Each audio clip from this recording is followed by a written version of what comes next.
Good evening. The war in Afghanistan may be winding down, but for U.S. forces, it can be as dangerous as ever. An American two-star general was shot dead today when an Afghan soldier opened fire on a high-level delegation of officers visiting a secure military post outside Kabul. Major General Harold Green is the highest-ranking officer killed in battle overseas in 44 years. David Martin is working on the story at the Pentagon.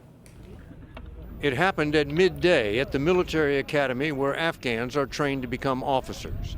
A delegation of U.S. and allied officers was mowed down by a man believed to be an Afghan army soldier who opened fire with a machine gun from the window of a nearby building.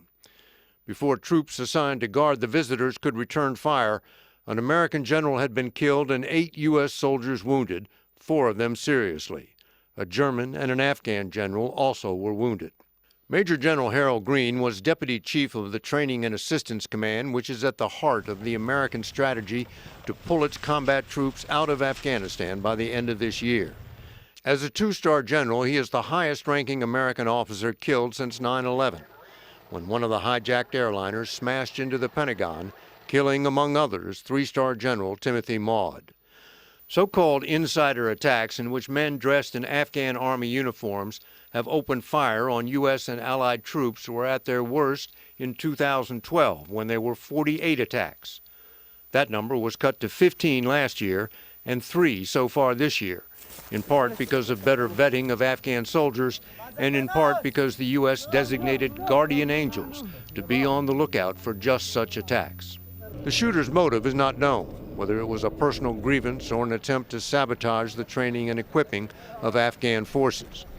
Either way, Pentagon spokesman Admiral John Kirby said it would have no effect on U.S. strategy. I don't see any impact to the current plans to draw down our forces in Afghanistan.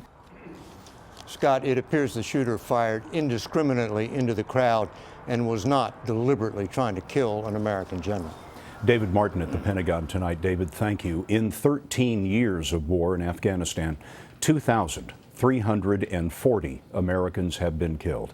Since 2011, there have been 87 attacks on Allied troops by Afghan security forces.